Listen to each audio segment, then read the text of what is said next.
Le berger entre par la porte. En vérité, je vous le dis. Celui qui n'entre pas par la porte dans la bergerie, mais qui y monte par ailleurs, est un voleur et un brigand. Mais celui qui entre par la porte est le berger des brebis. Jésus est le berger des brebis, car il est entré par la porte. Entrer par la porte, c'est recevoir de Dieu le mandat. Escalader l'enclos par un autre endroit, c'est agir sans mandat divin, sans avoir été envoyé. Comme cela est stigmatisé en Jérémie 14, 14. C'est le mensonge que prophétisent en mon nom les prophètes. Je ne les ai point envoyés, je ne leur ai point donné d'ordre, je ne leur ai point parlé. Ce sont des visions mensongères, des vaines prédictions, des tromperies de leur cœur qu'ils vous prophétisent. Je ne les ai point envoyés. Ils n'ont pas de mandat. Jésus dit, moi j'entre par la porte. Ça veut dire, j'ai le mandat. Dieu m'a envoyé. Jésus est le plus fidèle des témoins. C'est ainsi que le prologue des gens dit, personne n'a jamais vu Dieu, le Fils unique, qui est dans le sein du Père, et c'est lui qui l'a fait connaître. Jésus a le mandat de parler de Dieu parce que lui, il vient de là. Il est dans le sein du Père. Nous pouvons aussi parler, mais nous n'avons pas le mandat. C'est lui qui a le mandat, c'est lui qui est attitré. C'est lui qui est patenté pour parler de Dieu, c'est Jésus. Parce qu'il vient du sein du Père. Nous sommes des ramassés. Nous n'avons jamais été au ciel. Mais nous vous parlons du ciel. Mais Jésus, lui, vient du ciel. C'est ainsi, c'est ce qu'il dit en ce que dit le prologue de Jean 1, 18. Personne n'a jamais vu Dieu, le Fils unique qui est dans le sein du Père, et c'est lui qui l'a fait connaître. En disant cela, Jésus-Christ démonétise, s'il faut parler ainsi, tous les prophètes. Parce qu'il n'y a aucun prophète qui vient du ciel. Tous les prophètes, nous tous qui parlons ici, nous venons de la terre. Mais Jésus est le témoin fidèle, l'unique qui est venu du ciel pour nous parler de Dieu. Alors quand il parle de Dieu, nous devons lui faire confiance. Nous devons le croire sur parole. Il vient de là. Et Jean 1, 18, il dit bien, il dit quoi? Jean, il dit, personne n'a jamais vu Dieu. Le Fils unique, qui est où? Qui est dans le sein. Donc, même en venant, il n'en est pas sorti. Il est resté toujours dans le sein. Il parle du sein du Père. Il parle de dedans. C'est lui le fils de dedans. Nous sommes le fils de dehors. Mais lui, de dedans, il parle. Il est crédible. C'est le témoin fidèle. Il vient de là. C'est comme un professeur de géographie qui vous parlerait de la toundra. Et un autre qui l'aurait vu. C'est différent.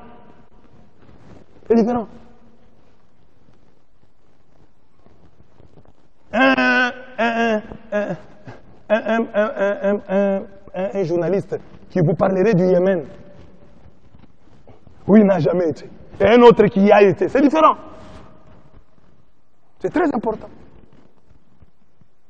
Jésus dit qu'il est entré par la porte, c'est-à-dire qu'il a reçu le mandat.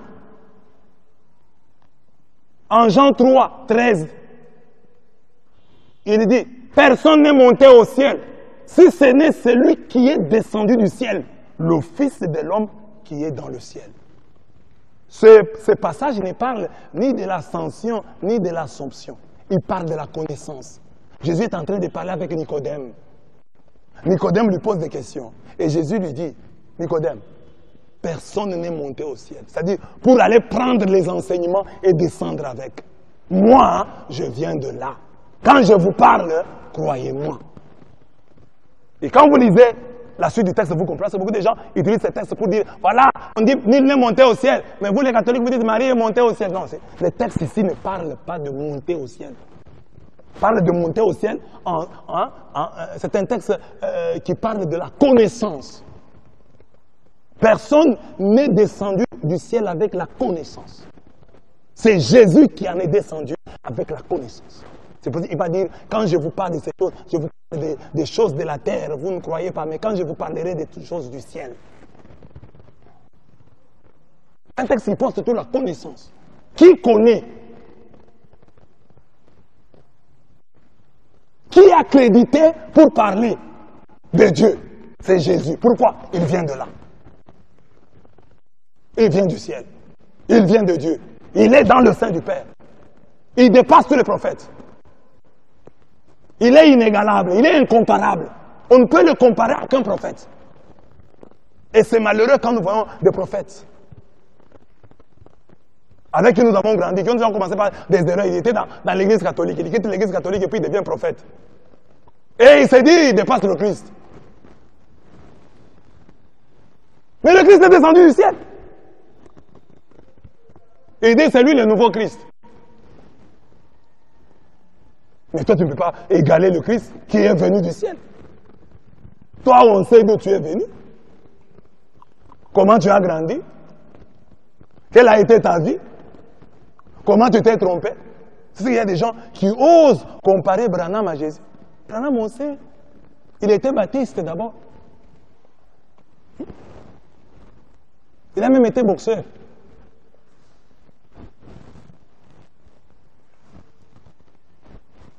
Et puis après, il est devenu ce qu'il est devenu. Et Jésus, descendu du ciel. Et toujours dans les seins du Père. Il n'a jamais été ailleurs. Seulement dans les seins là. C'est dans les choses de Dieu, dans les affaires de Dieu, depuis son enfance. Conçu par la vertu du Saint-Esprit, né d'une vierge. C'est ça Jésus. C'est pourquoi il est le plus grand. Inégalable, incomparable. Soyez fiers de l'avoir rencontré. Soyez fiers de le connaître. Ne vous complexez pas. Oh, non, Jésus est plus grand.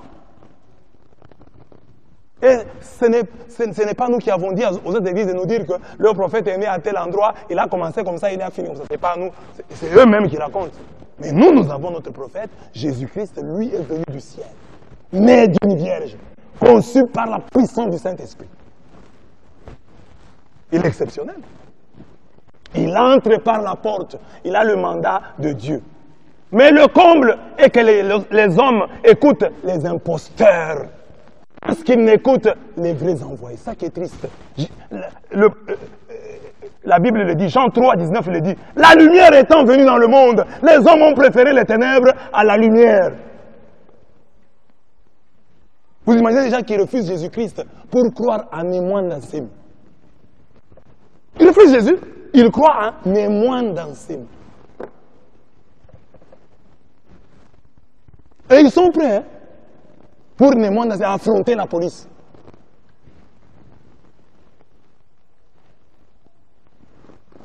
C'est déplorable. Et vous trouvez parmi eux des anciens chrétiens, des anciens catholiques. Ils ont abandonné le Christ. Nous en avons ici, hein, qui ont abandonné le Christ pour suivre Kazadine Kobon, pour suivre Kadimon Mwakwij. Ils laissent la lumière, ils vont sur les ténèbres. Kadimon Mwakwij est où? Kazadine Kobon est où? Le fils de la Vierge, celui qui a vaincu la mort, celui dont le tombeau est vide, vous l'abandonnez pour suivre ces gens? La Bible l'avait dit. C'est ça le comble. Le jugement, c'est que la lumière étant venue dans le monde, les hommes ont préféré les ténèbres à la lumière. Dramatique. La Bible explique mystérieusement cet obscurantisme. La Bible maintenant dit, mais comment expliquer que les hommes abandonnent la lumière pour suivre les ténèbres? Comment on peut expliquer ça? La Bible parle mystérieusement d'une puissance d'égarement. Mystérieusement, je dis parce qu'on dit ceci. Hein? Aussi, Dieu leur envoie une puissance d'égarement pour qu'ils croient au mensonge. 2 Thessaloniciens 2:11. Puissance d'égarement pour croire au mensonge. Vous voyez les gens qui sont dans une assemblée, un prophète trompe. Fait un montage. Oh, je vais ressusciter un mort. Les gens voient que c'était un montage, mais ils ne quittent pas. Ils restent dans l'église. Ils restent. Aucun mensonge ne provient de la vérité. Mais ils acceptent, non. Là, le pasteur s'est trompé. Il s'est trompé, ça, c'est pas trompé. Il a menti. C'est pas trompé.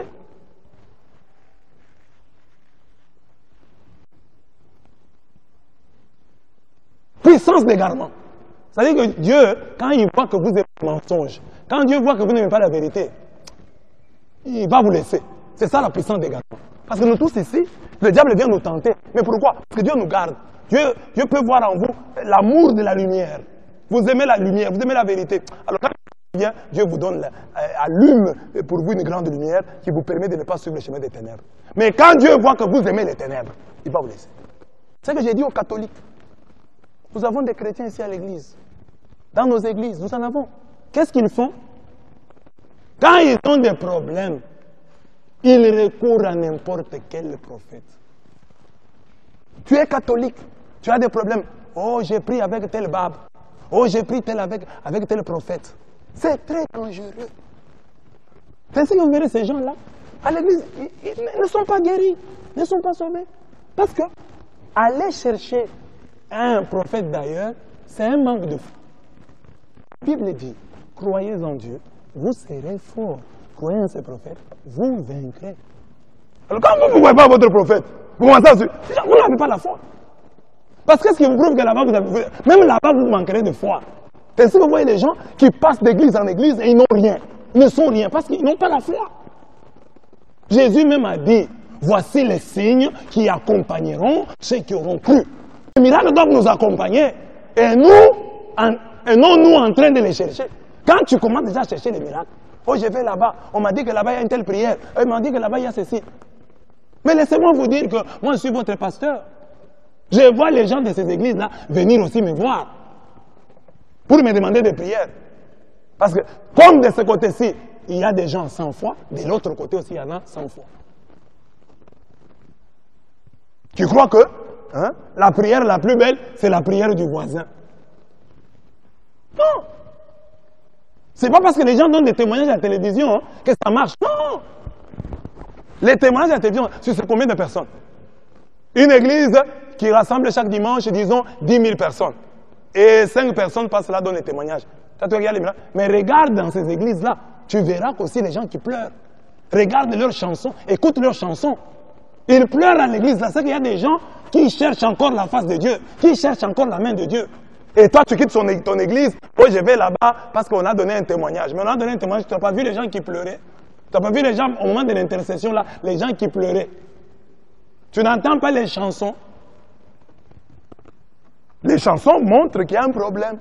Parce que dans ces églises, on chante Nabampia Kananga. Donc il y a des mpiaka là-bas. Nabapa Sinanga. Donc il y a des problèmes. Il y a des problèmes là-bas. Partout, il y a des problèmes. Si vous n'avez pas de foi, vous avez des problèmes. Ah non, je change un peu d'église et j'appelle un peu tel pasteur, je prie avec lui. Il ne faut pas compliquer les histoires. Vous êtes catholique, restez catholique. Croyez en vos pasteurs. Cherchez que vos pasteurs prient pour vous. Oh non, c'est un manque de foi. C'est un manque de foi. Oh non, vous savez, il faut multiplier les chances. C'est la loterie.